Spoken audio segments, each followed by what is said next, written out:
Today, we will be discussing the two interesting biological topics of sickle cell anemia and balancing selection, and the relationship between them. So, let's get into it. Sickle cell anemia is the most common and severe kind of sickle cell disease. It is a condition in which an affected individual possesses two hemoglobin S genes, which therefore causes red blood cells to become rigid and sickle-shaped. These kinds of cells often die early, which means that individuals constantly have a red blood cell shortage. Due to their rigidity, sickle cells can't bend or move properly, sometimes blocking flow throughout blood vessels. This causes a condition called sickle cell crisis, an episode of severe pain that can last up to 7 days, generally in the limbs, ribs, breastbone, spine, pelvis, and stomach. Did you know that sickle cell anemia is the most common inherited blood disorder with over 100 million recorded cases worldwide? Some countries with the highest rates of diagnosis include Nigeria, India, the Democratic Republic of Congo, and Tanzania. And in some areas of sub-Saharan Africa, up to 2% of all children are diagnosed with this condition. Every year, there are around 300,000 babies born with sickle cell anemia across the globe, and in low-income countries, majority will unfortunately pass away before their 5th birthday. However, mortality rates are currently on a decline, especially in children. So, how is it diagnosed? A simple blood test can easily identify sickle cells. Otherwise, it is most commonly identified at birth during newborn screening processes. However, methods such as chronic villus sampling and immunosynthesis can be performed during pregnancy. Individuals with sickle cell anemia are highly susceptible to all kinds of infections, from mild colds to even severe cases of meningitis. In addition, they can also present with a variety of signs and symptoms, such as delayed growth in puberty, bone and joint pain, shortness of breath, flutters in the eye, blurred or patchy vision, reduced night vision, and swelling. Not only does sickle cell anemia present with a wide range of symptoms, it can also lead to a multitude of serious conditions, including stroke, acute chest syndrome, renal problems such as blood in the urine and bedwetting, liver and spleen damage, leg ulcers, occasional sudden vision loss, pulmonary hypertension, and priapism, which are painful penis erections.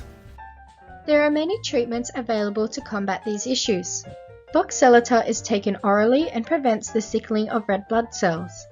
Crizanlizumab, TMCA, is given intravenously and prevents red blood cells from sticking to the blood vessel walls. Hydroxyurea can reduce or prevent complications such as anemia, acute chest syndrome, and pain crisis in adults. In children, it lowers the risk of vaso-occlusive crisis and prevents swelling of the hands and feet. Blood transfusions are vital as they dilute sickled red blood cells and increase the level of oxygen in the blood, alleviating anemia. They are also used in cases of acute strokes, acute chest syndrome, or multi-organ failure. Blood and bone marrow transplants are the only known cure. They are most commonly performed in children who have already experienced serious complications such as a stroke.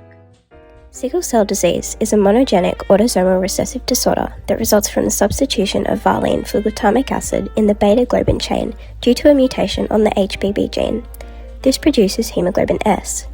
An individual must be homozygous recessive to express sickle cell anemia, whereas heterozygous individuals only have one replaced beta-globin subunit and are considered carriers. Interestingly, carriers are protected against severe malaria due to sickling of plasmodium-infected red blood cells and prompt macrophage removal. However, because homozygous individuals cannot remove sickled cells, they are highly susceptible to the lethal malarial effects. This brings us on to our next topic. Balancing selection is a form of natural selection which allows multiple alleles to maintain their position within a gene pool. This helps populations preserve themselves over long evolutionary periods and often results in adaptation. It forces advantages on genetic diversity rather than directional selection, which favors a single allele. Balancing selection prevents competition between the fitness of two individual alleles. By favoring heterozygotes, it creates an equilibrium between frequencies of alleles. An example of balancing selection counteraction is when a new allele is superiorly fitted over existing heterozygotes, through mutation or other means. As diversity is favored, this allele may thrive. So, how does this all connect? Sickle cell anemia and malaria is the best known example of balancing selection. It is believed that the sickle cell trait might be an adaptation in response to high frequencies of malarial infection. Thus, there is a correlation between malaria prevalence and HBS allele frequency. This is due to the protective mechanisms in heterozygotes explained earlier. This is why the normally disadvantageous recessive allele for sickle cell is maintained in the population. Hopefully now you understand the basics of sickle cell anemia, balancing selection, and the cool interaction they have. Hopefully we will catch you again in the future as we tackle another crazy concept.